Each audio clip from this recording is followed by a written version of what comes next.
Mga kaidol, anong dala mo mga kaidol man? Ano ka man yapon? Dili ka man yapon sa Haro Plaza. Puno ng kanin mga kaidol oh. Tama na yun doon oh. Uya pa kayo mga yapon.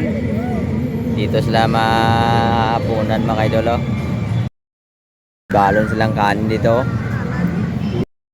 May kanin pa sila mga kaidol. Kanin pa silang baon. Dito sila makain sa Haro Plaza mga kaidol. For the first time na dito makakain sa Haro Plaza. Darling mga kaidol.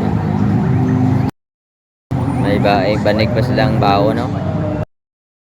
Chipit, jigid rin ang charge mo dalaw. Mga grupo, yaw-yaw ka mada. Dito kami makain mga kaidol sa Plaza Haro mga kaidol. Dala silang bawon. Ito mga kaidol.